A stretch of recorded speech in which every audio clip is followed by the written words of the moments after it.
Welcome back to the Live Incredibly podcast with myself, Bailey Wright, as your host. Today we are joined by a great friend of mine, Vikram Deo. He is currently finishing his degree over in Tokyo, and in today's podcast we talk about differences in culture between the Eastern world and the Western world, what it is like to go to university in the UK versus the US versus in Asia, and a lot more. So without further ado, let's get into it. From us, and like hearing about you in South Korea doing your studies and stuff there.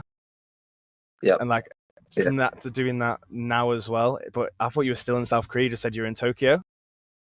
Yeah, I'm in Tokyo right now. Yeah. So was that like Japan. a gap year? Was that a gap year in between? Yeah. I think it was a year of figuring out what I wanted to do with my life.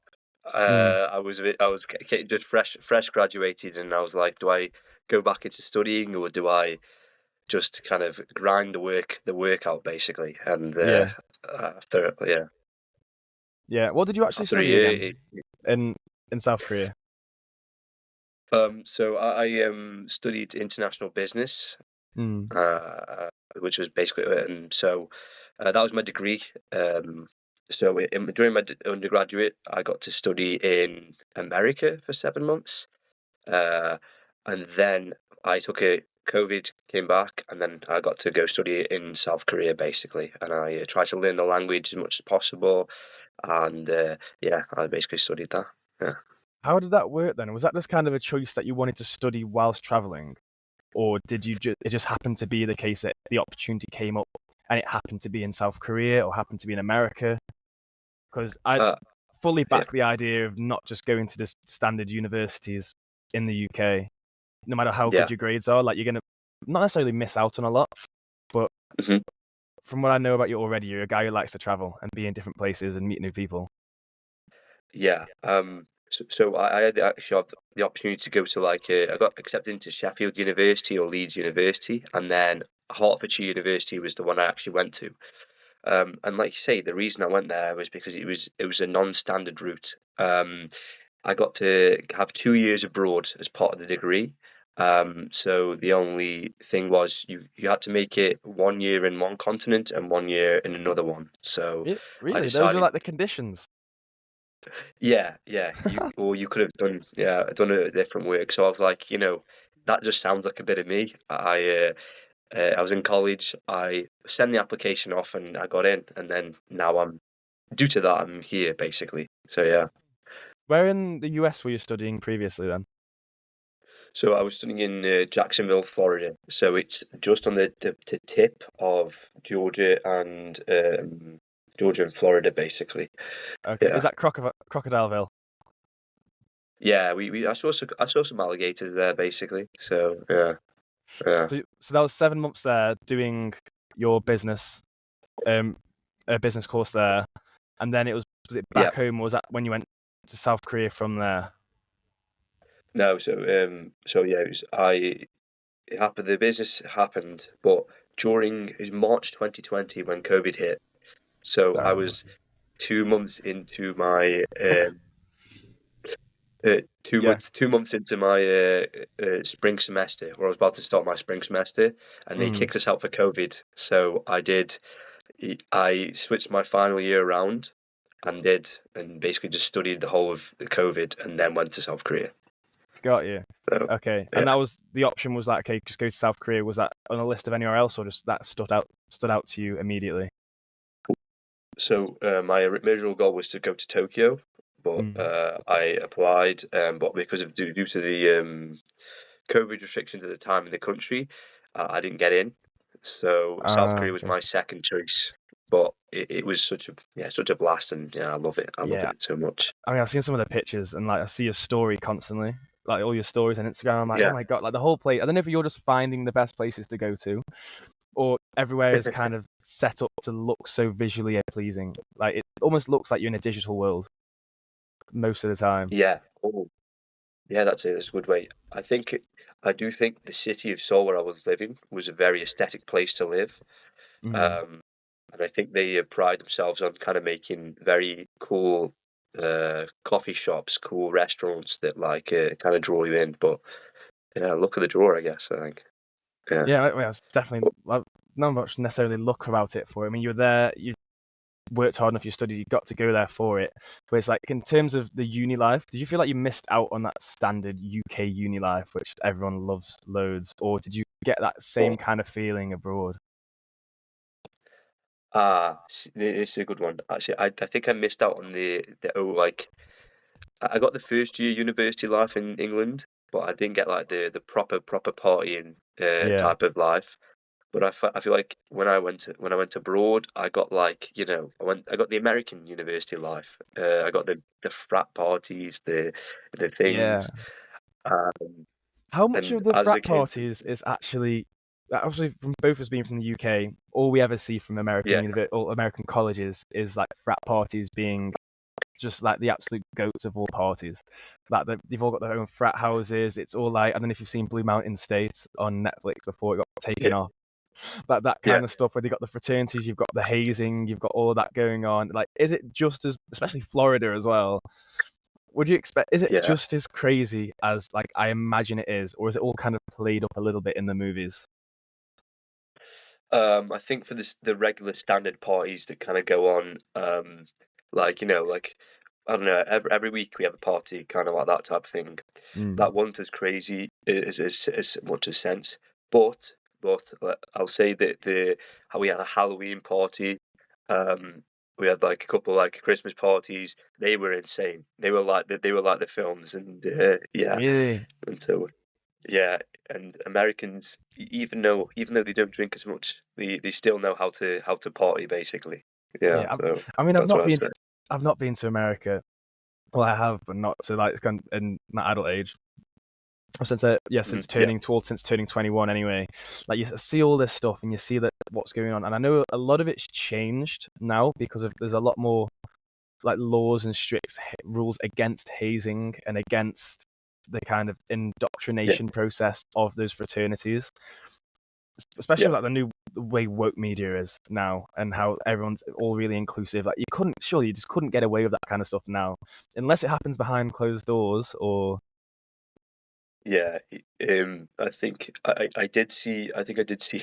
I did see one one hazing where had to run across naked, basically across the field. Um, but they had like a towel on around the thing, but they had to run across.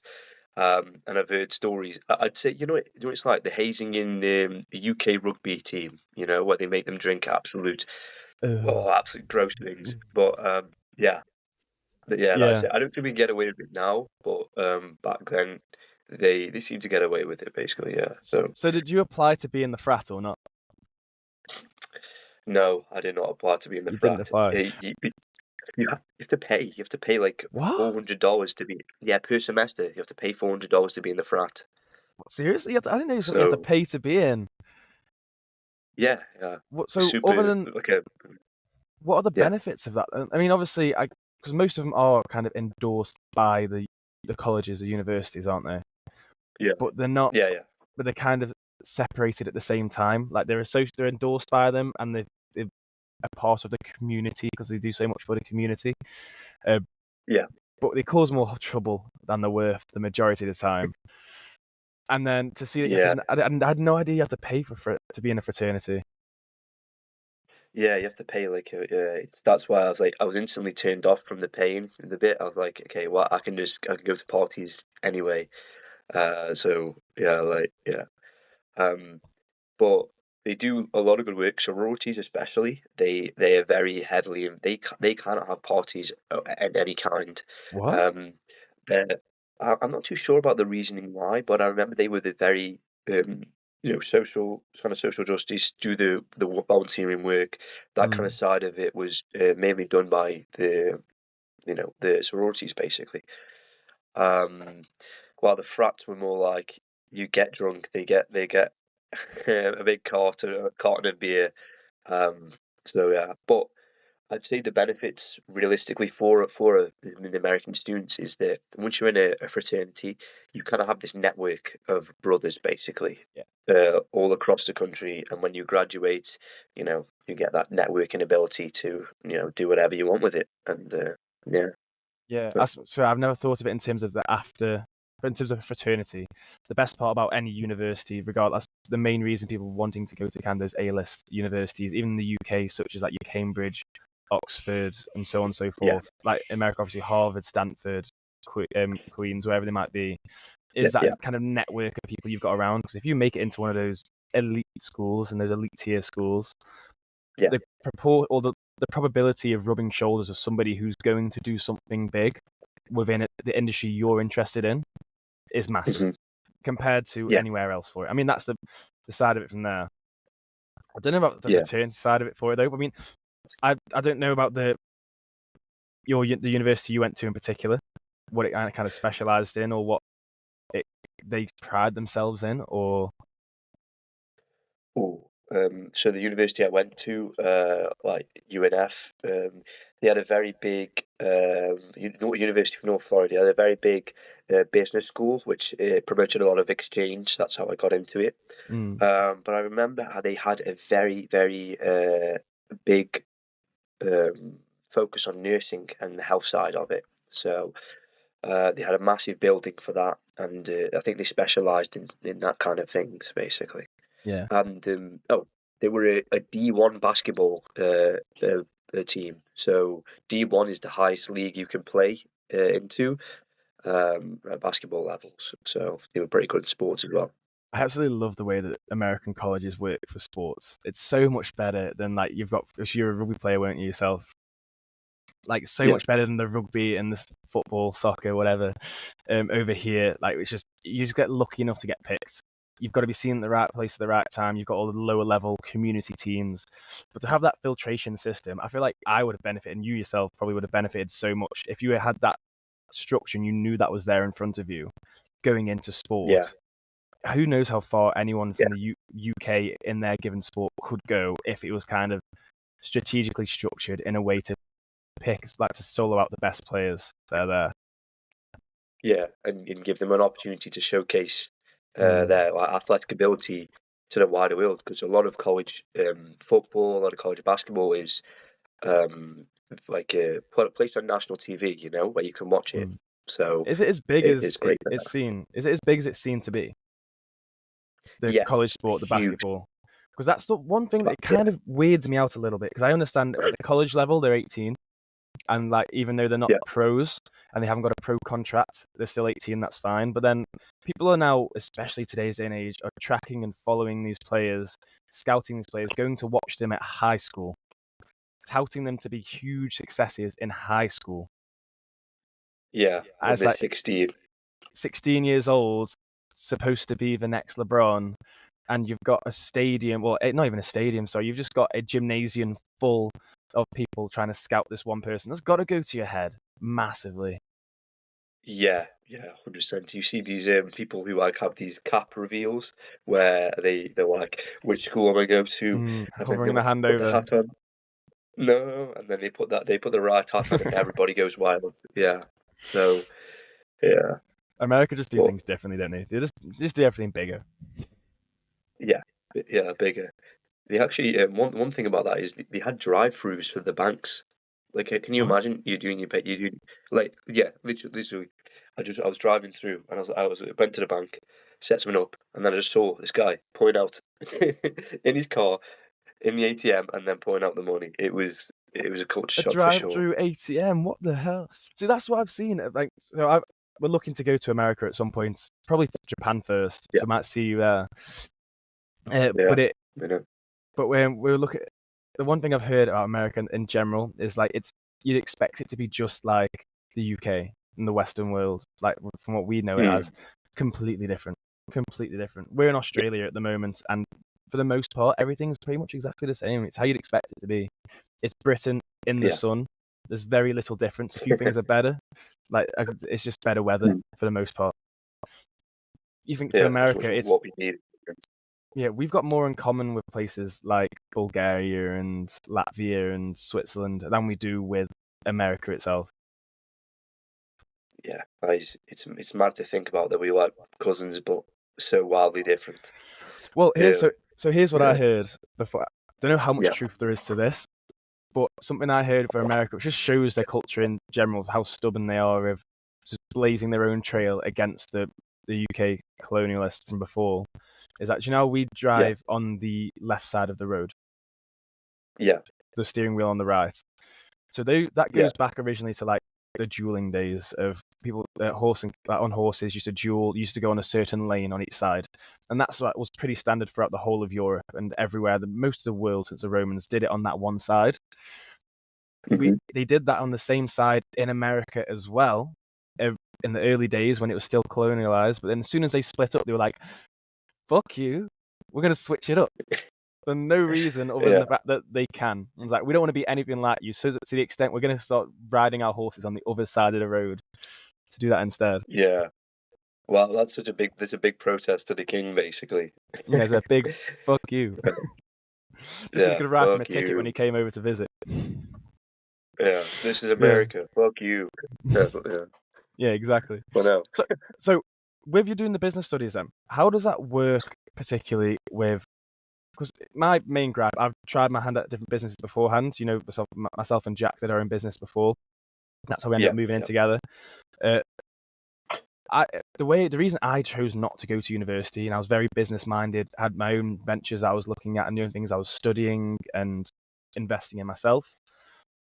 I was kind of indoctrinated very much on a different path of, okay, if you the fastest way or the best way to, obviously the fastest when you're younger, you want things quickly, you want to make that money quickly, you want to be super rich and successful as quick as you can. Yeah. When you're really young, naive and full of yourself. Yeah. The reason I decided not to go to university was because I thought the best way and fastest way I'm going to learn is to learn outside of university, to start projects, invest in them, make mistakes, make costly mistakes, expensive ones, potentially time-consuming mistakes, but I'd learn quicker that way to be able to develop going forward. At the same time, being very naive and cocky and thinking that, I don't need a network to do that. I can do it myself. I can just read a few books. See how that went. What would you say? So you went down the other route of going into business through university, and especially in other countries as well, where they have different kind of rules around what's going on and how you can do it. Would you start your own projects within university as well during your course? Did you start projects with people that you were studying with, or is it very much just hands-on learning from the lecturers? So, how we structured it a lot in the UK and a lot of when I was here abroad was we'd have projects, kind of basic projects, while we were also looking from lecturers. I went the university route because I was more suited to academia. It was a thing that came naturally to me, and I had, for me to kind of live the life that I wanted to in the easiest way possible was to go through university and get the opportunity to study abroad. Through that, I feel like I missed out on certain bits, like making the actual doing the things that people who want to have businesses do. But I think if you can like get the knowledge, like a specialized knowledge or an expertise in that through university, you're able to kind of like use it effectively. I'd say it's more about the university is just a tool for people to use. We get slightly bit more security maybe, but then we also have people who in university don't think for themselves, don't want to push themselves, don't want to make the projects, don't want to actually do the things that that people who want to be successful do. So now I'm older. I've got my own project, my own personal passion project that I'm working on, which I want to develop through my master's degree.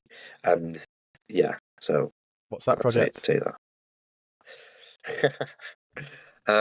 So I want to make a business consultancy firm at the moment, working on all types of business. So I want to work through like small to medium businesses, medium to large, and I want to help them optimize how they do it. See flaws, maybe not flaws per se. See weaknesses, help them build that, and eventually I want to help either small, medium to sized firms expand internationally. So that's what I'm trying to build to at the moment. With bases in America and in Tokyo. Yeah. I think Yeah, So your network's hopefully good open. luck. Your network at the moment is open. I'm sure that you're meeting that many people. How does that being in Japan, especially now in Tokyo, is Yeah, that such a massive culture shock in terms of the workload you're doing? Because there's only so much you can take in. There's only so much you can be aware of and learn, surely. When one, you're learning a new language at the same time, and the different yeah, cultural norms, especially within business, the cultural norms within business, those kind of unspoken rules and how you go about yeah. things and how that process goes ahead. Is that a massive culture shock? I'd say so. I think just in general, the social norms are such a big far cry for in England. For example, if I have a business card, I have to hold the business card like this, and I have to like bow as I'm taking it to you. And the deeper the bow, the more respectful it is. So, and you can't take someone else's business card without taking it like that, bowing and What uh if you've got shot to yeah. pieces hamstrings? What if you're tight as fuck? The hamstrings are You tight gotta as fuck, you can't get down. That's why you were doing the yeah. powerlifting before, wasn't it? Yeah, basically to work my bowels. Yeah, you're holding a dumbbell there, like and doing an RDL, punch Yeah, straight over. yeah, yeah. Oh. Works incredibly now. But yeah, So as a culture then, I mean, it appeals to me massively. So for me and Katie, my partner, we're Mhm. in Australia at the moment, and when we're going to go and travel do Southeast Asia after our first year's visa finishes, then we want to go do a season in the winter up in Japan. Just go to Japan. Yeah, The snowboarding out there is just going to be absolutely phenomenal. And there's something about the mhm. whole culture, like the whole Eastern culture, which to me like steps out so clearly and obviously. Where it's nothing like we get at home. It's nothing like you get around Europe or anywhere else you've seen on the TV, on your phone, and Yeah, socially. That you don't see any of those things. But in that image of that pink blossoming, or what's a tree? What's a tree called? cherry blossoms. Pardon me. Yeah, the Cherry pink cherry blossoms. Yeah, blossoms, yeah, and then just the idea of the slower culture, the more at peace nature of people. yeah. Is it what you expected when you went, or is it kind of not? Because obviously, and you're a fan of your anime, you're a fan of that Eastern culture.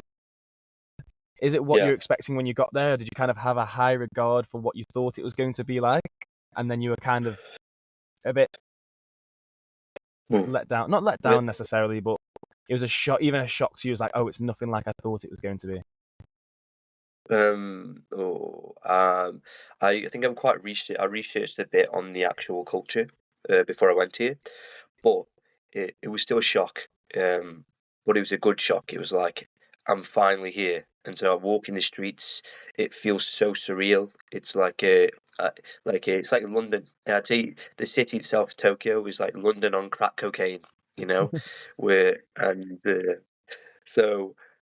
That was yeah, it was a culture shock. But then you walk into where I live in it currently, called the Sakasa, which is the modern Tokyo meets traditionalism, where you have one of biggest temples, and you get this quaint kind of feeling, and you are at peace, and you get a different, slower lifestyle. But while we go to further into Tokyo, you get a very busy, bustling salaryman with the ties type Yeah. of life. So realistically, every place you go, you get a big shock.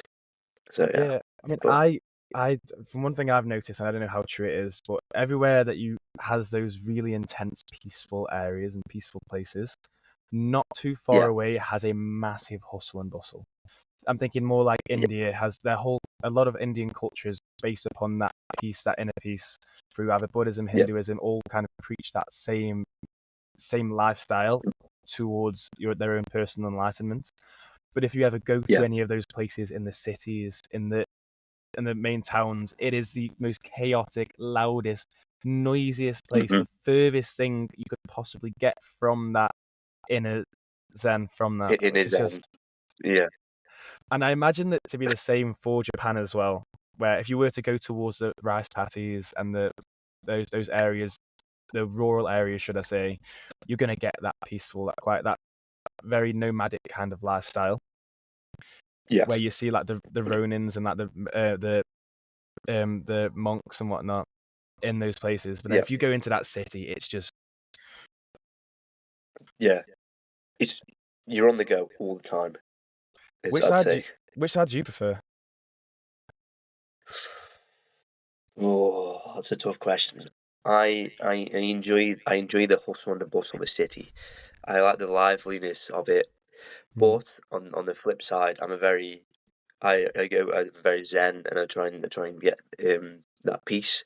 So I don't know. I'll have to explore more around the surroundings, and I'll have to let you know like in a couple of months fully.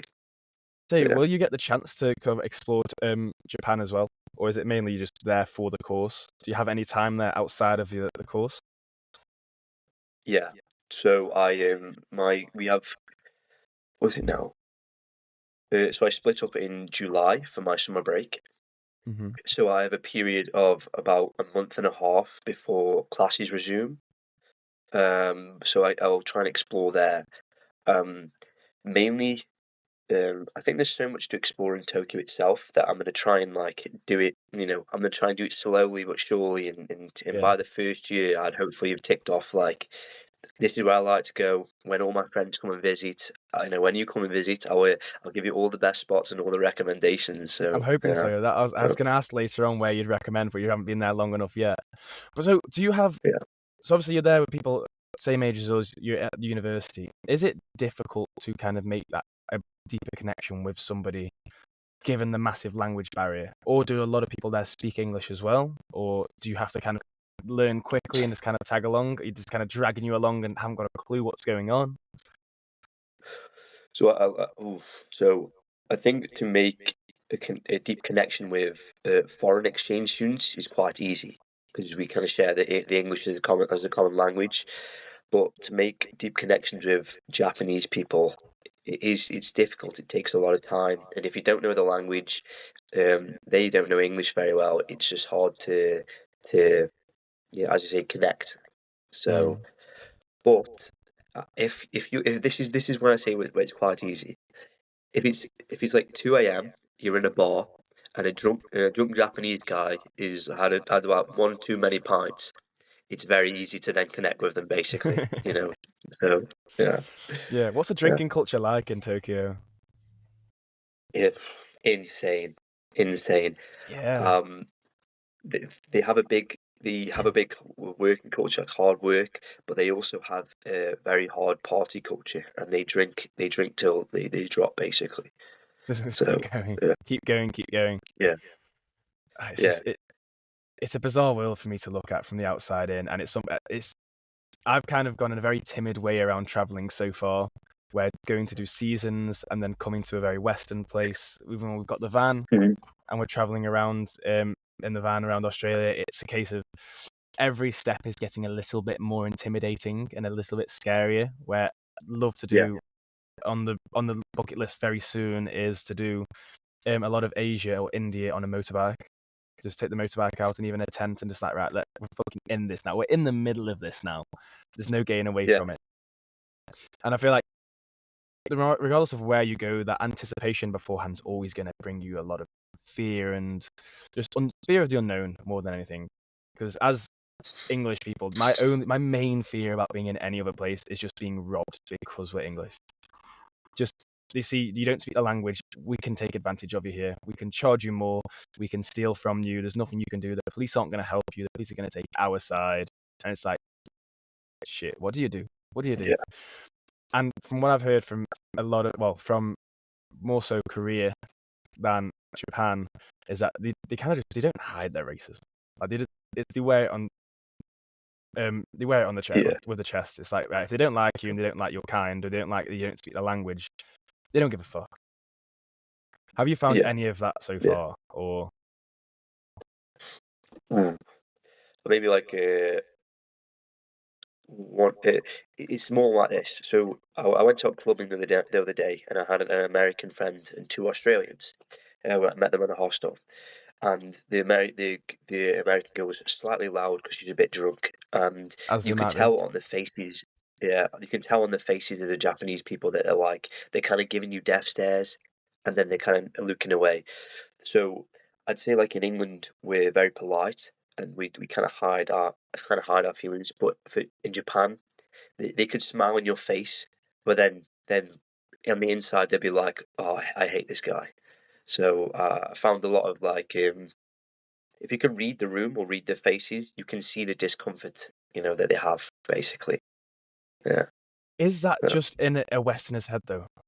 More so because the little cultural norms and differences are so vast, that one thing being in a European place or a Western place where even general just like bowing your head, tipping your head, or like smiling at somebody.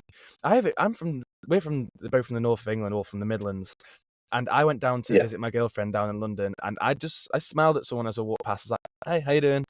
And he gave me an absolute death stare, and I got told off by Katie for doing that. I was like, "You don't do that around here." I was like, "It's still in England, come on." I was like, but then you get that Yeah. in other places, like other cultures especially. You don't have, Yeah. there's that disconnect between what you think is acceptable and appropriate versus what they believe in their culture is acceptable and appropriate.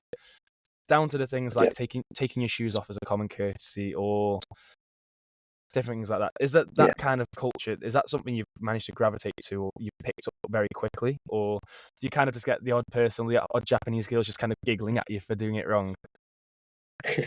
um, to be fair, maybe in that sense, but I think due to me being living in Korea for a year, I picked up their cultural norms, and something they kind of transfer over. So, Mm. and I tried my best. I truly tried my best to kind of live as a local when I'm in the place, because when I do that, everybody loves you. As soon as you can speak a bit of Japanese, as soon as you can show that you're like respectful to the country, their faces light up, you know. So, Ah, but like, yeah, go on, but what, sorry? but like you say, we're from Stoke. We're like, "Hey, up, duck, how are you doing?" But if you said that into Tokyo, they would look at you like, if you went to like, konnichiwa, they'd be like, they just look at you like you're a weirdo, basically. Well, I always So have it whenever I try and speak the language to somebody just to be polite. So we spent the winter in France doing a ski season, and we just yeah, we go to the bar. Like the only real French I learned, and this wasn't through ignorance. We were trying to learn French a little bit, but whenever we spoke any French, they would always speak back to us in English. It's like, they appreciate that we're trying, but it's just going to be a lot easier for this whole transaction if we do it in English. I'm like, okay. So I'd go up and was like, "Oh, puis-je avoir une bière, s'il vous plaît?" It's like, "Please, can I have a beer?" The box. That's the only thing I yeah, really learned how to say. Because straight away, it's like, "Yeah, no problem." I was like, "Okay, we're talking English now." So do you get that? Like, yeah. people just naturally just come up and try and speak English to you, or just ignore you in a room and speak to some of the Japanese people around you just to figure that out? Well, yeah. Sometimes like I was at a McDonald's and pointed at Taking the in the local burgers, and I delicacies. would say, yeah, of course, teriyaki burgers and everything like that. Wait, what? They have teriyaki burgers out there? Teriyaki burger. Wait, Yeah, no. they have pretty cool McDonald's. Yeah. That's Uh, quality. uh, but I was ordering something and he just did not understand. And but I was like, and then after I gave up, and he was like, "Oh." So Oh, as I was, you're stupid. yeah, you're stupid, yeah. And then, like, I'm sorry. and then, and no, it's true. And then as I walked away, "Work hard in Japanese, bro." And I was like, "Yeah, thanks." Live long and prosper, So brother. yeah, I was like, "Okay, cheers." So Oh, I love that. So how's your Japanese coming along? it's coming along, I'd say. It's coming. Yeah, we don't know how fast it's Yeah, getting along, but it's doing okay. yeah. I can order a beer in a restaurant. I can ask for the toilet and ask for some directions, and that's good. So I can do the basic survival things, but I can't have like a conversation more than 2 minutes without like, And uh, as soon as it goes off script, it's like, oh, you've got me there. It's like I can ask for things I yeah, know what yeah, the answer's going to be. But then again, I made that crucial error before. And I remember yeah, it as I was at Disneyland Paris when I was a kid. And don't remember anything from the trip except for remembering this one part of the trip where we were yeah, at a restaurant one night and somebody had asked. Well, I went up to one of the waiters because I needed to go to the toilet, and I just went in my best French accent that you could imagine as like a 9-year-old kid or whatnot, or younger. Excusez-moi, toilette, s'il vous plaît. And then they spoke back to me in French. And I was like, oh, you're giving me directions in French now. I need to know where the Yeah. toilet was. And you've just spoken to me dead in the eyes, thought I was French. And I was like, that was a mistake. So maybe Yeah. all the other things, try your best in the language. Just don't ask where the toilet might be in that language unless you're confident with directions in Japanese, at least. Yeah, that's true. Well, the great thing about this is in Japan, if they can't explain to you in Japanese or English, they'll just take you. They'll just yeah. So they'll just be like, "Where's the bank?" for example, and they're like, It's the drive-through around the corner. It gets you in the car, it takes you around the drive-through. Yeah, we got the American bank. It's good. So yeah. No, but they'll take you. It's great. It's great like that. Yeah. Oh, so just like taking up most of your plate, I imagine at the moment is just adapting to the culture, adapting to what's around you. Like it's got to be quite tiring because whenever I'm in a new place, I just get so disorientated with everything that's going on, and it's just such a massive blur until about that sort of a month or two in, and I'm like, okay, I can settle in now. I know where I'm at. If I can't read the language or speak the language, at least I can find my way around now. Yeah, 100%. First 10 days were like I didn't sleep that well, and it was just like overload. But now I'm in a share house now, so I share a house of like 10 people, I think it is. I'm here for next month, and I've settled. This is my home, so I have a base to go back to. Yeah. So you were in hostels to start off with. Then was there no? So with it being an exchange program, is this part of an exchange program or different now? No, it's a full degree in Japan, but taught in English, basically. So it's an international qualification then, basically. So it's not just Japanese people who are there. It's kind of all over, doing it in Tokyo. Yeah, all over the shop. There's in my class we had a graduate program. There was people from America, there's people from China, there's people from Japan. I think some people from Laos, Cambodia, Germany, France. They were all there, mate, in the course. So yeah, it's gonna be fun. It's gonna be fun. It sounds like it's gonna be fun, and that's for 2 years. 2 years, yeah. 2 years, and then 2 years, and then fully into your project. Yeah, pretty much. Yeah. So hey, you're a great networker. You speak to people very well. You make friends wherever you go. I feel like being at an international school for business is quite possibly the best place which is you could be for you personally. Yeah. In terms of the connections you can make for people, like you were just saying, in France, Cambodia, Japanese as well, America, all over. Like that's, if you were to impregnate that idea of that consulting firm, an international consulting firm, in that kind of place, these are the kind of people, these are the connections, this is a network that you can build there to actually make it international. Yeah. That's going to be sweet. And then the headquarters is going to be in Stoke-on-Trent. Yeah, of course, in my mum's basement.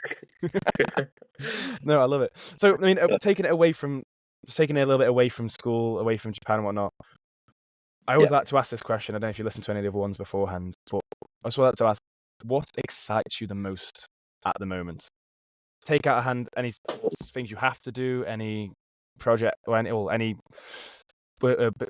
university stuff, any scholarly stuff, any much of travel. What's exciting you the most at the moment? What are you actually doing for fun right now? Oh, life is exciting me at the moment. That's the most basic answer I can give you. The fact that I can be in a big city and I can do whatever I want, whenever I want. I can meet these people. I can meet these people for one night, have an incredible moment, and never see them again. So that's what excites me. I think just the connection. I love that. I mean, I'm very similar in that same regard. Like you get that so much when you're abroad more than anywhere else, where you may have been for a million nights out in the UK or back in your hometown or where your uni in the UK was. But it's a different feeling where you feel like you might just bump into them again. But when you're somewhere else completely, entirely, different country, different culture, different life, it's like it's firmly in your head that you probably will never see these people ever again, so you can just do quite literally whatever you want to do within reason and just have a great time doing it. And especially in a place like Japan, it's like, I mean, not gonna lie, in Japan, I feel like you're gonna stick out like a sore thumb, so they're probably gonna recognize you, whether or not you recognize them or not. Yeah, that's true. That is true. Yeah. But having those kind of adventures out in Tokyo, especially, are just incredible. I mean, that whole idea of it. I'm hoping I'll see you in Japan. I'm hoping I'll see you in Tokyo. Yeah. Well, yeah. When you come, I'll give you the full tour, the full shebang. I mean, it's a lot of places. How would you compare it as a city to London? You mentioned it was similar to London beforehand. Oh, so I would say it's like gives the same vibe off as London, maybe slightly, but it's completely different. It's like no other city you would ever go to. I feel like Tokyo in itself is a country. That's how I would describe it. So yeah, mm, like New York, and it's a how to say it. In London, you kind of get the same kind of architecture, maybe kind of going throughout, and it's the UK. But in Tokyo, you get different architecture, different building sizes, different livelihoods, neighbours. You can go to one neighbourhood, and you see like a nice little river and the cherry blossoms, and then 20 minutes later, you go to Shibuya, people everywhere and non-stop. You don't sorry. The last thing I'll say is Google Maps lies to you. It'll say it's a 10-minute walk, but due to how many people there are, that 10-minute walk might take 15 minutes because you're shifting through this like massive crowd of people. It's insane sometimes. I saw a video on TikTok. I saw Katie showed me a video on TikTok beforehand, which it just blew my mind of how Tokyo works. Where they looked at it, they showed it on Google Maps first. They showed what the route was to where they needed to go to. But the one thing Google Maps doesn't do, because it doesn't need to anywhere else in the world, is show you where you need to go on a 3-dimensional route. Because there's different levels throughout Tokyo, especially where you can walk into a building, take the lift to the 3rd floor, you walk outside, and then you're actually outside on like ground floor, but then you go into another building and you're on the 15th floor, and then you go down to the 2nd floor and you're still on the ground. Like you walk outside and you're on the floor again. It's like it doesn't make sense. It's almost like you're in Inception and you don't actually know what level you're on. You're walking around a Christopher Nolan movie where the walls are bending. Like Doctor Strange has popped out and he's just put you on an absolute mission. It's like, no, you're just in Tokyo. It's not the place you'd want to be high as fuck. No chance. You get the amount of paranoia you'd face if you were high. It'd be like a whole lifetime's worth of you walking through high. Like what? Just walking around the neon lights absolutely everywhere. It's something I feel like I'd want to experience. I just wouldn't want to be there for a prolonged period of time. Like in terms of like years and years. A year in Tokyo, I feel like great. Same with New York. New York is an absolutely astonishing looking place with so much history, culture.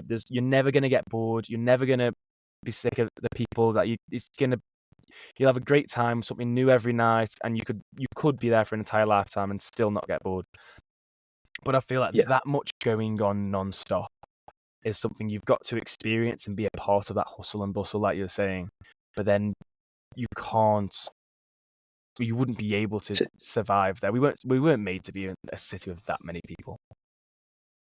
No, we're not meant to be in a concrete jungle. We're meant to like have the nature and have the the peaceful life, like the kind of the countryside life, or like go into All Sage type of vibes and stuff. Yeah, go ahead and All Sage. Yeah, just out to the smoke and into the greenery. No, I mean Japan's got that like so much, and that's the one thing I think that's. So I was seen as traveling around the world. Australia for me is always seen, and for many travelers, as the kind of ultimate point because it is the furthest point that you can go before you start coming back.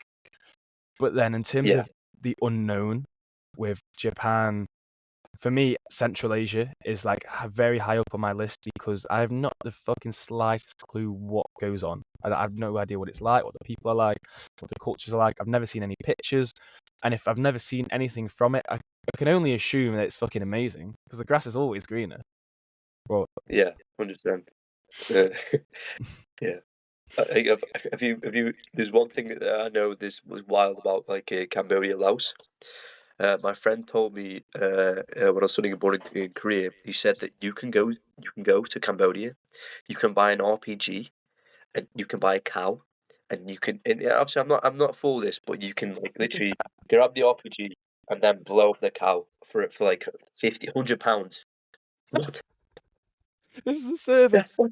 This is a service. Yeah. You can go and nuke a fucking cow. What? I was like, damn, I gotta go there one time. Oh god. But Yeah, I've uh, seen. So we've I've got a mate who's there at the moment. Well, not he's in Thailand at the moment.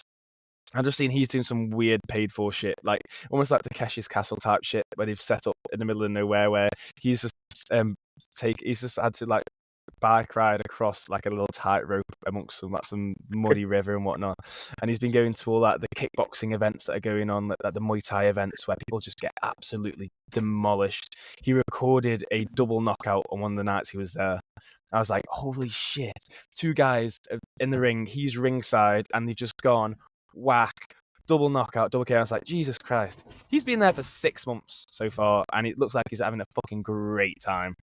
I'm like, yeah, there's like no rules. There's no rules whatsoever. yeah. The rules of civil society go down the drain in them places, basically. Yeah. What was the biggest example of that you saw whilst you were in Southeast Asia? Ooh. Okay. Well, I think maybe Vietnam, where basically they were just playing Vietnam and Thailand under 19s in the World Cup, basically, and after the entire fact, they won. So the whole city was like on motorbikes, just completely like just going with Thailand went like Vietnam flags start going all the way, Vietnam, you know, just For the under so 19s? yeah. Yeah, the under-19s, because they must have like a very strict like a rivalry with Thailand, but the whole city became electric, and basically, and Thailand. There's a street called Mui Bien Street. I think in Vietnam, right, where this street no police officers go. So basically, I've heard about in the future, this. I've heard about yeah, this. and It's like with the gangs, they don't allow them to. So as part of their rules with the gang is to keep the gang from spreading. They say you can have this, like this is yours, as long as you don't. As long as yeah, well, we will not touch this as long as you don't spread everywhere else, and vice versa. yeah. So it's just a complete lawless Yeah. society. Yeah, so that street was the crazy example, because you could go to the side of the street and there'd be a lady selling weed in a cigarette. Oh, you want the good stuff? Yeah, I opened it up, and people could have like with the sitting what was sitting just smoking a J. But in Vietnam, it's very illegal outside of the street. Oh, okay. So yeah, so Just that was probably airdrop it the in then. biggest. Yeah, will do, will do, will do. Yeah, I'll just tell you this hotel they had. yeah. Go on. I had this went to this hotel on the street, and as I went to the top floor, the 10th floor, they had everything. They had a menu of drugs, you know. And obviously, I just they had like, yeah. Oh, we got acid, the mushrooms, the MDMA. I was like, what the hell? So but I've heard yeah. this and I've heard that. So did you go to the what's it called, the Moonlight Festival or the Moonrise? Or what's it called? I'm not too sure, but no, I did. I don't think I did go that. Yeah. So But tell me about it. Tell me about it. Jack, he was telling us a story they had of when they were there, going to the Moonlight Festival. It's a massive festival. It's like Moonlight, Moonrise, something like that. It's one of the biggest festivals you have in Thailand or Cambodia, somewhere that I can't quite remember.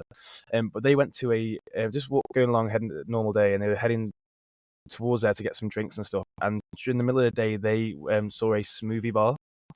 And it's for our smoothie bar, and it was all obviously in Thai, and they had no idea what it was and what was going on. Turns out every single one of those was a different like type of shake, and they were all like different flavor shroom shakes, and they had no idea. Yeah. It's like they had the MDMA shakes, they had all the others, LSDs, like these shroom shakes, and they had no idea whatsoever. And this Moonlight Festival is renowned for its lights everywhere, and you're supposed to be high whilst you're there. Basically, you're supposed to walk around. It's like grabbing for stars, like, oh my god, what is going on? And they've gone out and they've just bought a smoothie in the middle of the day. This is nowhere near the festival yet. It's like, because it starts in the evening. Obviously, it's a night show because of the lights. They're just getting a refresher, and they've taken a shroom shake. They've gone back to the hostel afterwards, and the all three of the guys were just lying in bed, just like, because he had no idea what they were in for whatsoever, and they've caned a full one of these strongest shroom shakes that you can get apparently, and it's like, oh my god, it's just a different world, and it's something I feel like you've got to experience. I can't wait to go. We're heading off in September. September. We haven't got a nice plan. We haven't got a massive plan for it, but we should be able to stay for around 6 months in Asia. Yeah. The original plan was to do 6 months in Asia and then to go to Japan ready for the winter season, or maybe like 3-4 months, because the winter season there starts in December and ends around about April time. But I heard something that you can't actually apply for a Japanese visa, a working holiday visa, unless you are in your home country. I don't know if that's correct or not. You might actually be able to help me with that. But I heard that. So somebody was telling us that if you wanted to get a working holiday visa, you've got to be in your home nation to apply for it.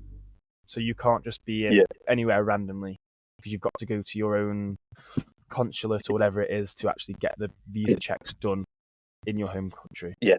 Which is a bit of a bitch, because we don't want to have to fly all the way back to the UK to fly all the way back out again. Yeah, it's difficult.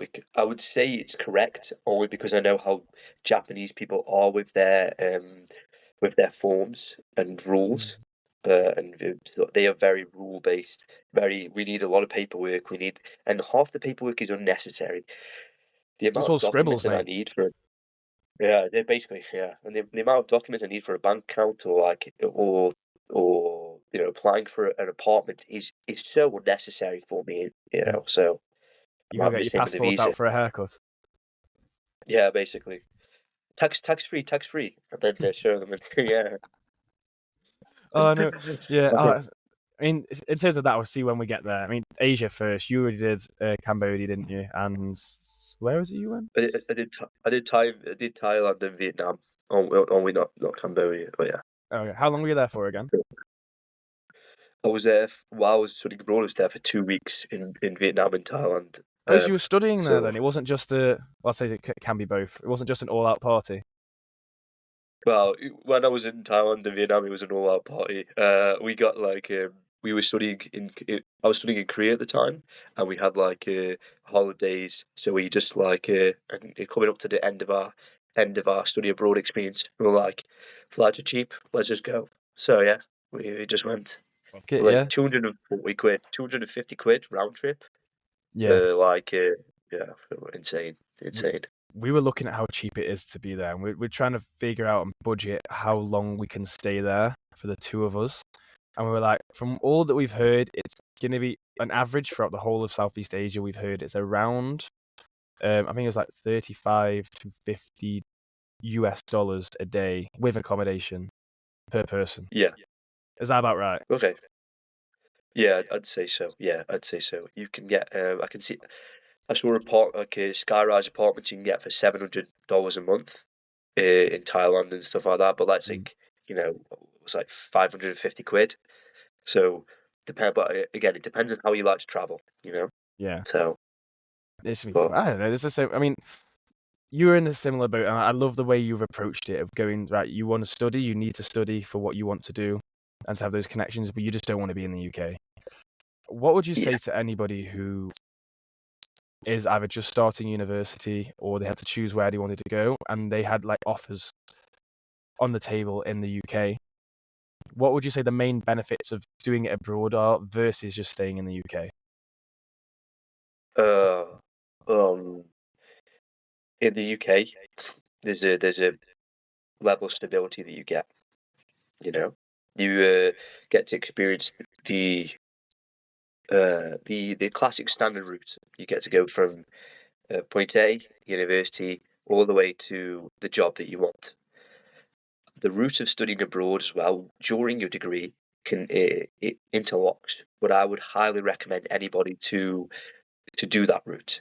I feel like if you develop as a person, you grow your own knowledge of what you're studying because you're getting information from another institute that is closely related to your university, and it's a once in a lifetime opportunity. And I would. I can safely say that I would not be the person that I am today or in this position if I didn't choose that route of studying abroad. So how do you So think that that's changed you then? How do you feel that studying abroad, especially and studying in Korea and now Japan and America compared to being in the UK, has changed you from where you were when you set off on that kind of journey to now at like kind of the 2/3 mark, I'd want to say. I I would say I'm more of an adult than some definitely. Um you grow an appreciation for the rest of the world. You grow an incredible amount of you grow no actually this is a better way. Due to me being in like these places for 7 months or a year, the people you meet and the connections you make, it's like being super dry, super driven. Like all the things that you would do in normal life is compacted into this like 7 months.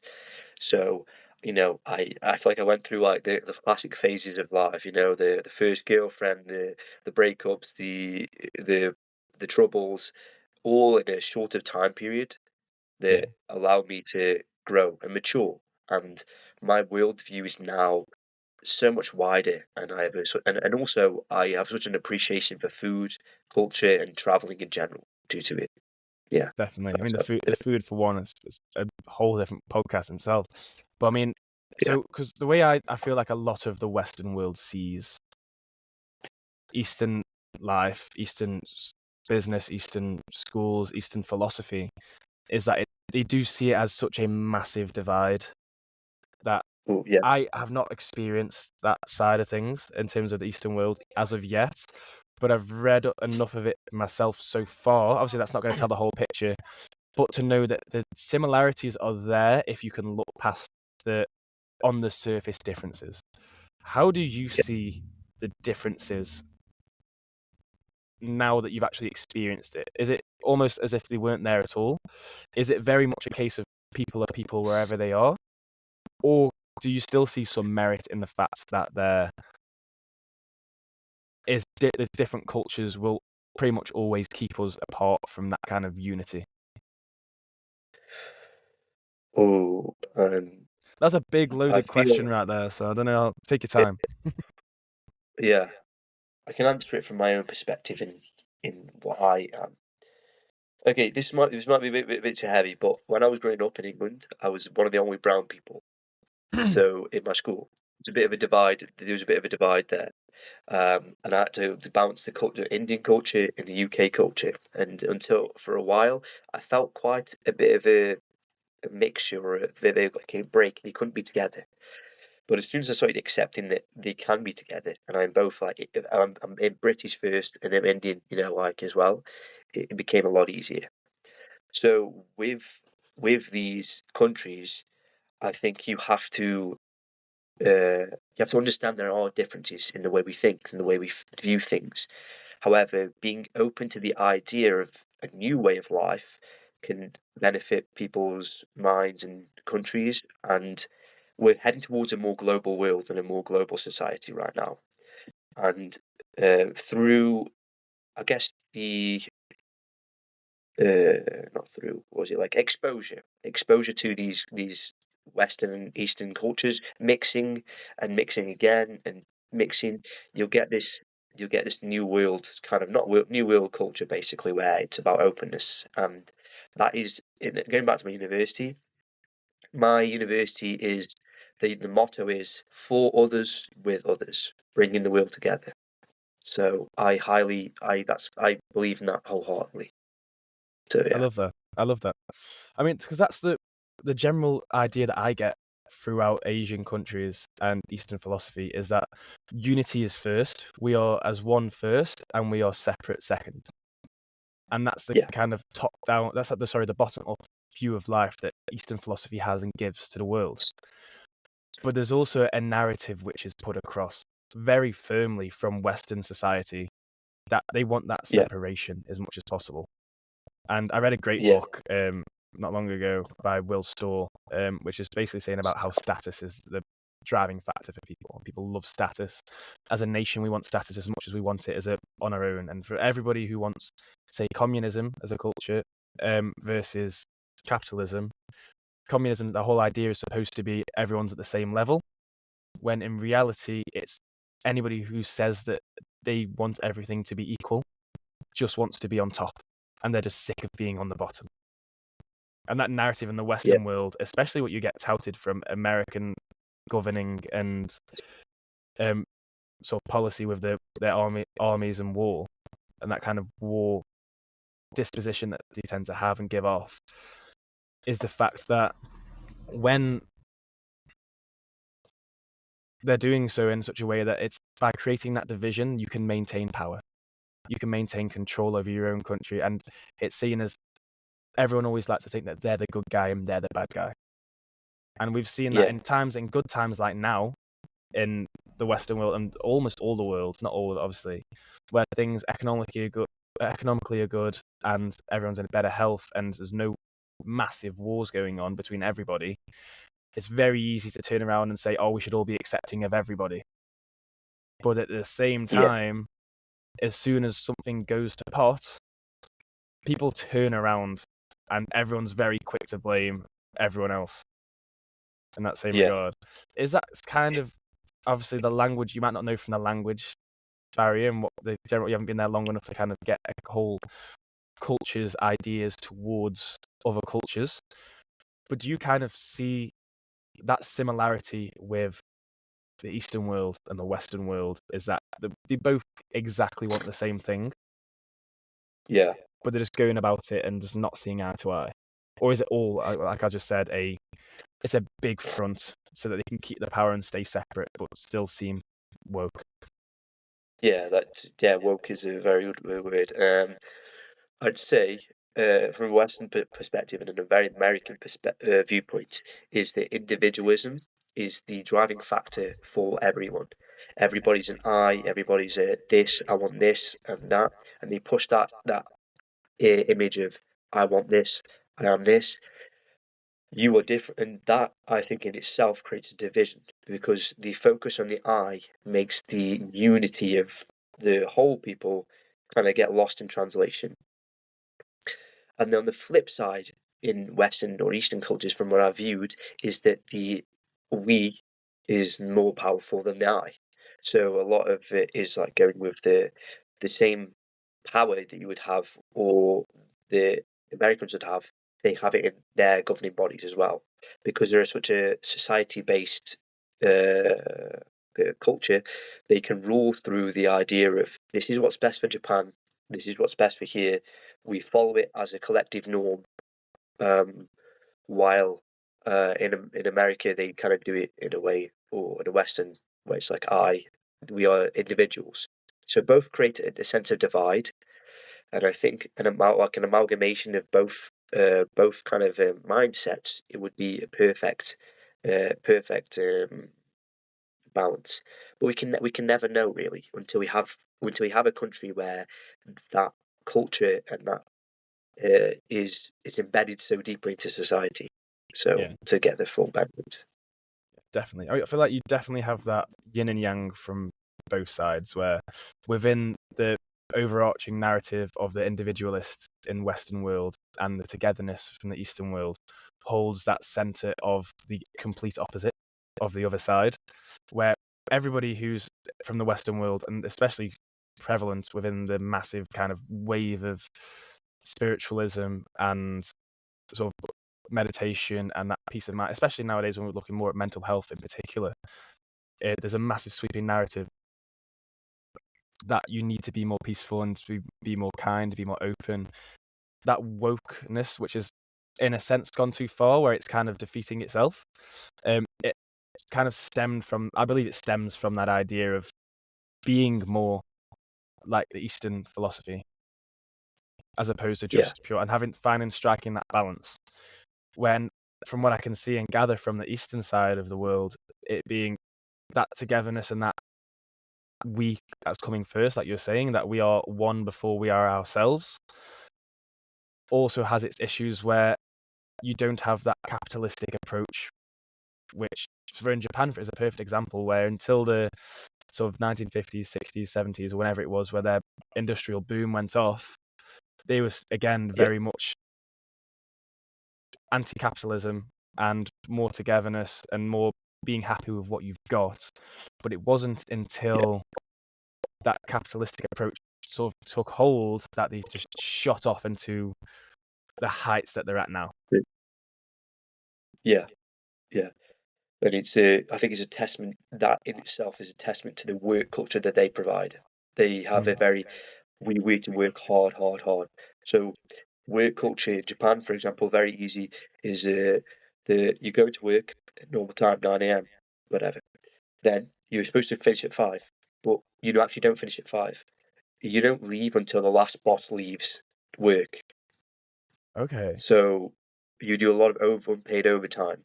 And even then, if your boss goes, let's go drinking, we're gonna go drinking. So they're gonna go drinking till they can start work at 9, finish work at 8 p.m. instead of 5 p.m. And then they could go drinking from 8 p.m. till 11 p.m. because they follow, what is above. So, and that's how I think they went through. That's how they got there. They had a few select people in the automobile industry, electronics industry, all the type of industries where they had a boom. The people looked at it, they followed it, and they did it systematically. And yeah, like you say, they get the big massive boom. So yeah, if England could take maybe a tiny bit of their working culture in terms of how hard we work and how much we want it, we'd not be on top of the world. We'd be very high economically, basically. So, but at what cost do you think that comes at, though? As Japan is so, as well as hard as they do work, and as well as they in their industry is performing and continue to perform, they've also got one of the highest suicide rates in the entire world. And I feel like those issues which are always underlining in the Western world of like mental health and sort of abuse and equality, especially racial, gender-based equality. The Western world, that wokeness where it's coming through is somebody saying, "Oh, we've had enough," and because we have that individualistic approach to the world, everyone does get a voice and anyone can rise. Where, however, from what's seen from the outside perspective, is that culturally in the Eastern world, because of that top-down respect authoritarianism, that you respect the person, you respect your elders, you listen to what they say, and you effectively do as you're told. That kind of suppresses those voices of the ones who get it off the worst. That's a very good point, a very poignant point, actually. Yeah, because they're already naturally inclined to repression. And they can't really speak about it because it's seen as that. Yeah, I do believe that in Japan they have a very bad, Japan and Korea especially, they have a very bad mental health view on mental health, and yeah, I think that bit is terrible. I know plenty of friends who, due to how much or what you need to like get ahead, the amount of pressure they put on when they're in school or high school, the amount of not expressing their feelings while they're working themselves to death, is it puts a lot of pressure onto people's minds, and if you're not ready for that, it can lead to unfortunate suicide.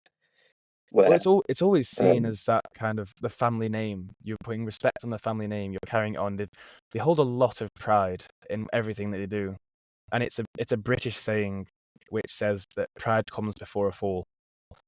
Is where it's almost yeah, saying that pride, as great it is to have that pride and feeling that you are worthy of yourself and your place on this world, and having respect for your family. The downside, the other side of that coin, the way that I come to see it now is that yes, but you're also very prone to neglecting something that doesn't follow your own narrative, which yeah, that ooh, Eastern world yeah, doesn't seem to care about. Then again, nobody cared about that until the past 10 years at least. Anyway, it was never spoke about, yeah, never done anything about. Time will tell whether or not the Western world's got it right by talking about it or not, because from all directions at the moment, it's just saying that it's getting worse, and it's getting worse since more people talk about it. So yeah. But I think you have to. To awareness is half the battle, and talking about something is a way to create conversations, and from them conversations, action can be taken. Um, you never know if you never know if it's worse or not. Like 30 years ago, they probably had the same conversations about women's rights in America, Wade versus Roe. But I think like you say, it takes one person, it takes a couple individuals to rise up to go, this is not the right way. And I think that's how history is always made, with a select few and just pushing through. then, I mean, Yeah, I think it takes a few to put their point across charismatically and with that bravery to do so.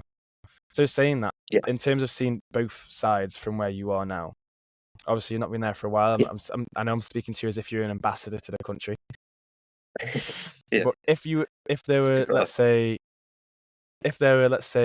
sorry, my mates just walked past. Um, No if worries. the, if there were, let's say, let's just say two, not stretch out too far, two things that you think would massively benefit the Eastern world from the Western perspective, and vice versa as well. So if you could Yeah, bring in not necessarily laws, but let's say habits and cultural elements which massively benefit the whole. So let's say we're taking yeah. that yin and yang, that circle. We're talking about just these two dots now. What would we bring across from the other side to kind of help complete that picture?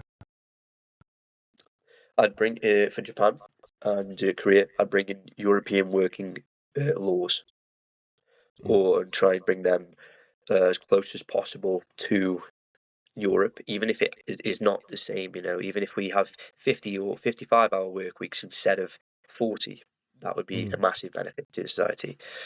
Um, on the other and then also I'd create conversations, and I would have foreigners. I would have an influx of foreigners coming into the country due to they have a declining birth rates, and they have like everything like that. So I'd have foreigners come into the country, who can broaden perspectives. You know, Well, I mean, I'd say um, when it comes to the declining birth rate, one of the big key factors of that, and the way I see it from my own study, or I say my studies, what I've heard from studies is as people tend to work more. So as a country develops so far economically, where yeah, the cost per labor goes up and up and up, and because of the economics is going up so much, housing, the cost of living also rises to match that, just through simple supply and demand. It then requires both members of a household, the man and the woman, man and man, whatever it might be, both partners, to actually work in order to sustain their lifestyle. And therefore, from that, you yeah, get a lot less, a lot smaller birth rate because of that. Whereas it happens in every country so far that's come to a certain prevalence within an economic level, become more of an MEDC. Is that the one? Yeah, more economically developed country. The birth rate sort of declines massively and then steadies off at around 2 per family, because they kind of weigh yeah. up what they need to survive and what they need They just can, to get that. Yeah. So I feel like Korea, like you're saying, just by fixing those work laws where you could have a maximum of 50 hours per week would help with that, as far as I can see. because of then Yeah. if people aren't at work, if people don't have to be at work for 80 hours or 90 hours a week, or otherwise they're going to lose their job, then they've got more time to procreate and more time to look after kids. Yeah, and more time to live. Do you work? Yeah. Do you like live to work, or do you work to live? So that's the question I think Asian countries and Eastern countries have to ask themselves realistically. So what about the other way around So- then, in terms of bringing the Eastern culture, lessons from Eastern culture to the UK or to the Western world? What would you love to see? Oh, if I could bring one thing, More it anime? would be 100% more anime, more anime moves.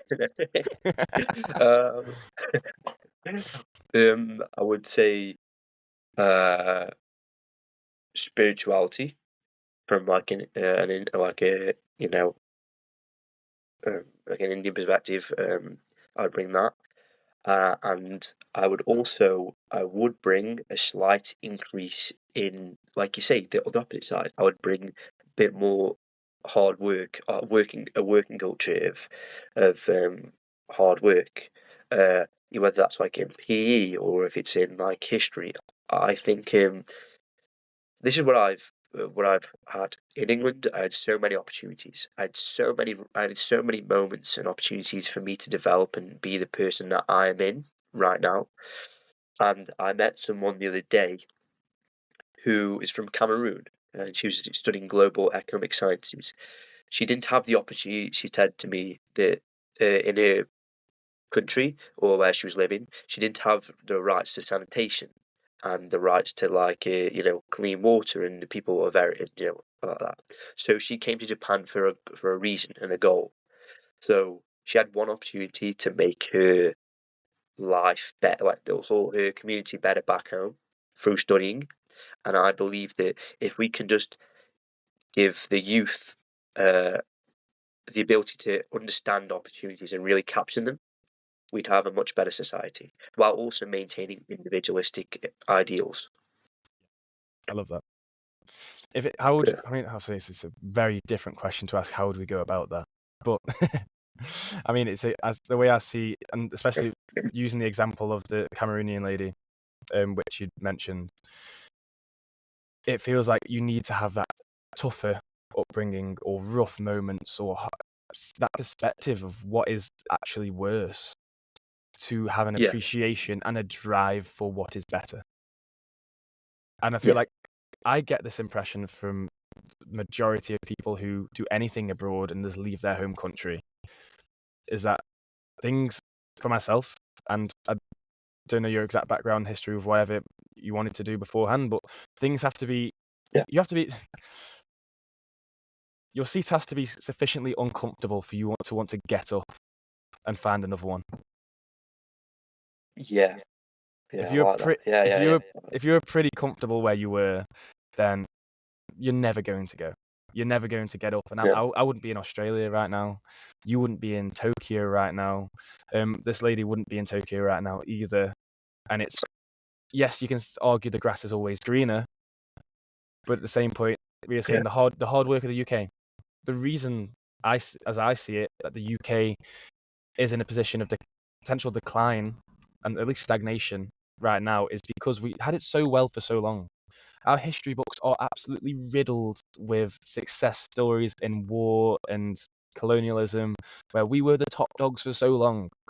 And because of that, we kind of have that we had that nation's pride, and we just rested on our laurels like, hey, we're English, we're fucking great, what else more do we need to do? And obviously that breeds over generations, not a lifetime, generations of people who just generally work less than before. Yeah. But then there's a lot of Japanese families who within two or one or two generations get to a stage where they can see very clearly what life was like, and they hear stories of famine and disease and issues that their grandparents had, who they've spoken to or seen in their lifetimes, and for them to say, do this because this is 100 times better. And that work ethic comes from that. Do we want to have that? No. But then to the next generation and the generation after that of people born in Japan, or anywhere in the Eastern world, Yeah. and seeing the Western world and being like, I quite fancy a little bit of that, a little bit more of that work-life Yeah. balance, then it's that kind of ebbs and Yeah. flows, how that might fit. So I feel like Yeah, that delicate that's balance. important. Do you see Japan, especially, coming up and rising to be the next sort of new world order, that next economic power, or do you feel like it's kind of all hype, all talk from where you are? I don't believe so at the moment. I believe there's two major countries that we should look out for right now. Well, there's one, India, and China, basically. China's one of the world's largest economy right now, and India is one of the fastest rising emerging economies. And it's like you say, it's that country that are getting to the point of we need to work harder for what it is. In India, it's difficult because there's a lot of poverty. That's why they're struggling. And someone said to me that due to how many governments there are, like even in India, there's like so many state governments everywhere, and there's not a centralized government. It makes it difficult for real change to kind of occur. Basically, I do believe that if Japan did accept more working life, they bred new life into the country, they could easily do it. They could easily become a very powerful country again in terms of the economy. However, currently, culturally, not a chance at the moment. Not a So chance. Yeah, it almost seems it gives off the impression that it's an engine which is running at its absolute max. It doesn't matter how much more fuel you put into it or how many more workers. Like, there's no way you can get that to move any faster without kind of taking a step back and reevaluation of certain things. Where I'm not yeah, sure what was it Japan? Was it Japan who's just ended their interest rate experiment, where they basically put interest. Was it Japan? I don't want to get this wrong, but it was one of the major Asian countries, which yeah, for the last 30 years had kept their interest rates to zero and negative at certain stages, as a way to try and boost their economy. Which yeah, after 30 years, they've now finally ended that and actually put it into a positive interest rate to yeah, match everywhere else. Because one thing that happened with Japan, especially, was when that kind of boom took off, all the yeah, housing, what happens everywhere when everyone's got some more money and they're more incentivized to invest, they're buying yeah, up all these properties, and it increases the price of properties tenfold, hundredfold, in fact, where everyone's rushing like a gold mine. And then it turns out nobody actually wants the properties. It's just they all want the investments. And that does crash eventually. yeah. So Definitely. I get that impression from Japan. Obviously, I'm no expert. I'm a fucking idiot. No, the show of mine, bro. I'm just vibing. They have they do have a very weak yen right now, so it's brilliant for travel. It's brilliant for me for in England. I get so much more money due to how weak the yen is. Obviously, it's hard for Japanese people because they're going through like a kind of a living crisis at the moment. But it's great for traveling. Basically, the weak Yeah, yen it's is great for you. nice. So, Because so how does that work? So we're famous in the UK, or especially at the north, for saying like equating things to the price of a pint. So like the general average oh yeah, price of a pint now in the UK is like £4. How much would you say? yeah. How much is the price of a pint? Well, Tokyo is going to be more pricey, of course. Well, how much would you say the price of a pint is? Oh, it depends on the place. So I get a litre beer for £5.62. Like at Hey, certain that's bars. good. That's very good. Yeah. Yeah. I went to this kind of a chicken place. Which it was the beers were like 750 milliliters, and it was 360 yen. So that is £1.92, £2 for That's yeah. £1. So yeah, So £2 92 for for like a pint of beer. Yeah. Like a bigger pint of beer, basically. Yeah. £2.50. So £3. That's good going. yeah, I pretty mean, much. I found that with Australia itself, because different things cost different amounts, don't they? Wherever you go, it's not like a very set kind of the GDP shopping basket analogy of a pint of milk's going to cost this much, bread's going to cost this much. Like different things vary so much in different places. Whereas over here in Australia, one thing I can say is general day-to-day expenses in terms of food, gas, electricity, all that kind of stuff is, I'd say, about 2/3 the cost of it is in the UK. It is cheaper. It feels cheaper, like quite a lot. For me, it evidently feels cheaper. But accommodation is like almost double for standard most places you go to in like around decent-ish areas. I can't say much for the outback or lesser known areas, but we're in the northern or the northern part of Sydney now, the northern beaches, and the accommodation is just ridiculous compared to where you'd find somewhere of a similar ilk in the UK. You say the same thing for Japan now, like not to dive into your finances, but does it work well? So let's say, it's more so what I'd like to know. If I were to go to Japan and to Tokyo, how much would it cost me generally to get a private room, double bed for a week in Tokyo? Depending on the location, like you say. For example, I'd say anywhere between £50 maybe to maybe £100 per night. I was say for a week. I was like, what? Yeah. Yeah. But for like, depending, it's a nice hotel. I paid for my like hostel, which is like literally a capsule hotel. I paid £33. Yeah, I paid £33 a night. But I'm also in cherry blossom season right now. So yeah, I'm kind of looking at apartments actually, and the rent for an 18 squared apartment, bigger would be like £350 for the rent, and about £60-70 for the utility bills. So around £410 I'd be paying for like a per month, basically. I'd say that's not too bad. That's quite it's what you'd expect from like a similar place in the UK. If you're in London, a lot more obviously, but to be around or close enough to get into the inner city, and obviously the public transport from where is amazing anyway. So like you're never too far from anything, and like you're gonna be able to get there. That's not too bad. But how's the pod hotel? This one was a cheaper one, so like it was very loud. But if you get to a decent pod hotels, they're amazing. You have like a little, the capsule closes. It's like a one. If you're very claustrophobic, it might not be the best idea.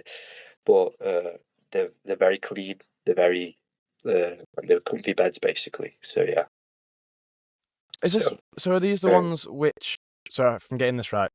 Are these the ones where it's literally the pod kind of goes up and down? There's like a lift. Yeah, that's correct. So the actual does the room move? No, the room doesn't move, but like you just have like a. That was a very stupid question, right? No, it's not. No, you go to bed, and then you just open the pod up, and then you climb in, and then you close the pod, and then you have like you have a light fixture above you, like a plug next to you, and like literally you're just in a pod. You can't stand up, basically. No, you couldn't stand up, basically. So like you'd be like, I'd say, just lying down in bed. You stand up like that, and if you're tall, you might hit your head on the roof. But if you're not, how the fuck is that £33 a night? Bro, if I knew, I'd let you know. But that's one of the cheaper ones. Fuck. Yeah, fair enough. If you're in cherry blossom season, then people want to come for it. It is absolutely stunning. It's just fucking something to be there for, like to observe. Is just like wow. I'm really jealous, man. I'm really jealous. The whole place, the whole thing, the whole idea. Like, I didn't go to university for my own reasons. Do I regret it? Yes and no. Yeah. Mainly because if I would have went, I would have just fucking partied the whole time. I wouldn't have got anything good out of it. But if I were to do it, I'd definitely do it the way that you did it, the way that you're doing it now. Okay, like the connections you're making, the places that you are. Do you reckon you're going to continue to live in Japan afterwards when you're finished, or? It's a tough question. If I can maybe live in Japan, and have European working conditions, then yeah, I'd do it. If my business does take off, then yeah, I can live anywhere. So Basically. do those the Japanese working conditions also relate to scholarly work as well, or is it a lot less in terms of university work than? So Yeah. So it's a lot less, I think. The Japanese people have this thing in high school where they take night classes, which is very intense, and that's where that period of like suicide and mental health comes in. However, when as soon as they get into a good university, it's like, okay, we're in a good university, we can just drink and have a fun time. Basically, that's their Yeah. culture. Work I'm hard, not too party sure about hard. graduate school. Yeah, I'm not too sure about graduate school though, because I'm an adult and I think the workload is going to be much higher than my bachelor's. So I'll have to let you know. You send me a message, let me know. It's interesting Yeah, to see though, because I mean, I don't know whether or not they indoctrinate you into that kind of work-life balance that you have in Japan, or they kind of, with it being an international business school, do they kind of want it make it seem like it's not so bad? Because I mean, yeah. to be honest, if they turned around and said to you that you're going to be doing during your graduate's degree, you're going to be doing 90-hour weeks, would you have said yes? No, Yeah, definitely not. Definitely not. yeah, So for they've given an outline for every two credit classes, so about 45 minutes, or an hour class. They expect you to do like 190 minutes of work outside per class, or 100. So it's like 3 hours, 4 hours, three. How do they judge So that? Is that kind of just on what you say or what they expect, or is that kind of they give you a task which is going to take around this long to do? so it's like the fact of they give like the it's self-study periods because the university is a lot of self-study Yeah, of and a lot course, of yeah. you take things. So they've kind of worked it out as on the credit base how much is the average student, or not like average student working to get the good grade basically in that. It could be less, it could be more, depends on how you study and how well adjusted you are to studying. But I'd say per class for me, I'd want to spend 2 hours per week, 2 hours per day on the class I'm taking, and I could be taking 4 classes, say, per semester. That's not So too bad. It's a lot better than what you'd be doing in the workforce.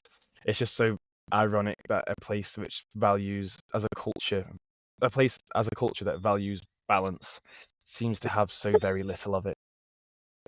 yeah, 100%. The No, opposite.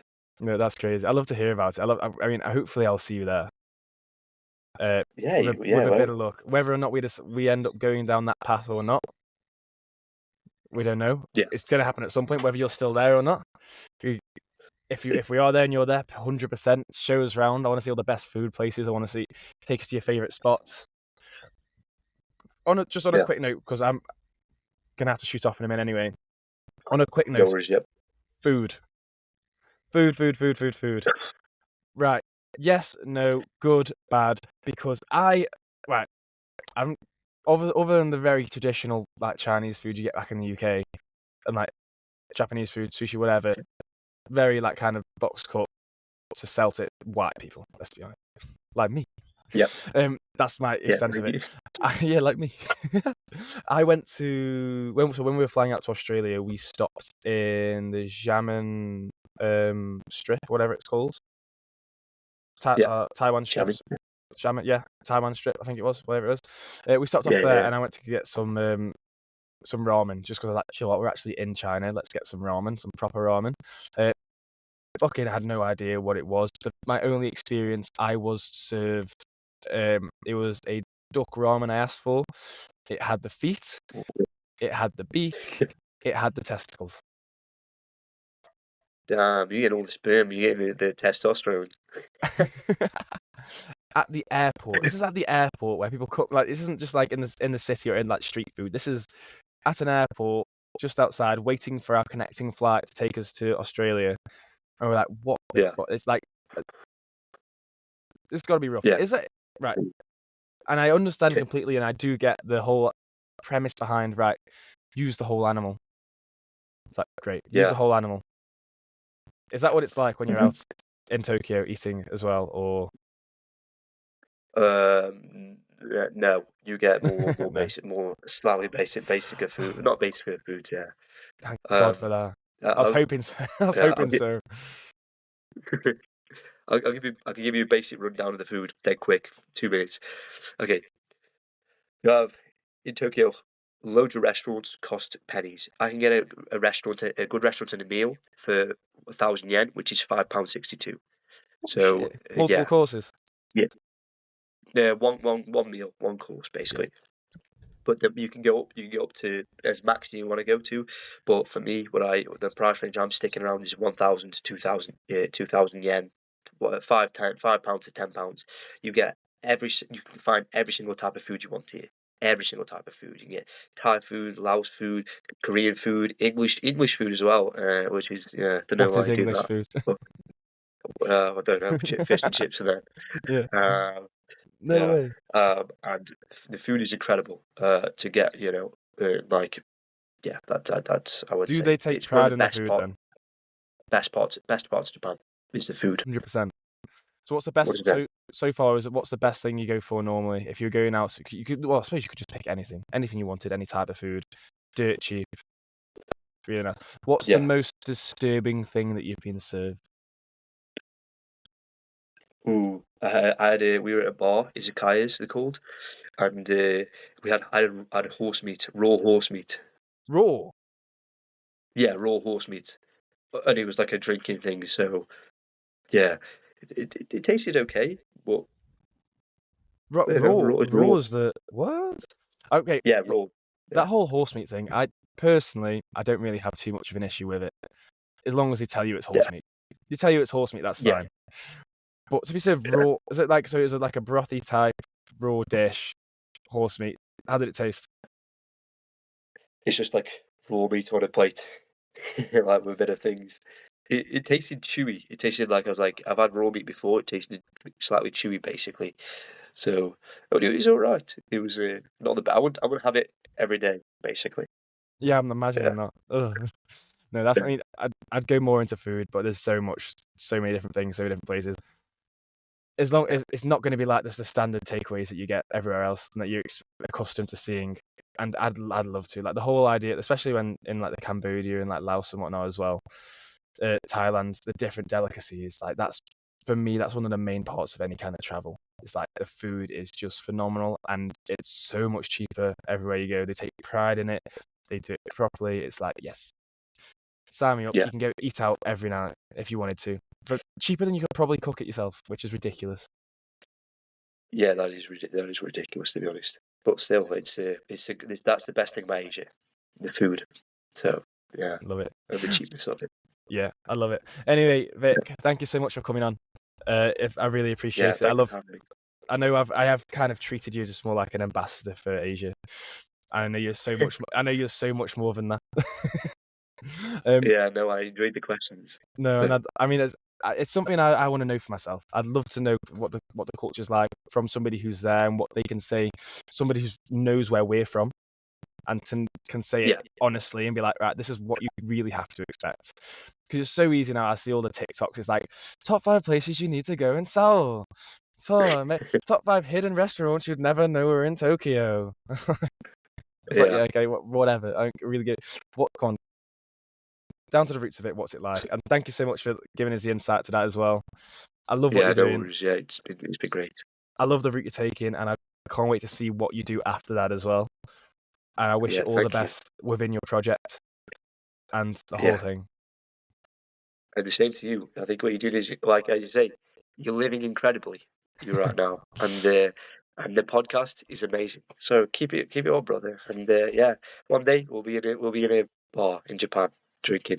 We'll be in a bar in Japan doing a live podcast, sitting across, drinking sake, eating raw horse meat. You're paying for it all on your fucking Okay. multi-billionaire salary with your consulting firm, and you haven't slept in Yeah, 5 weeks. hopefully. 5 days. Yeah, I'm old enough, yeah. But anyway, honestly, I appreciate it so much, brother. Thank you. Yeah, no, thank you very much. So, see you later.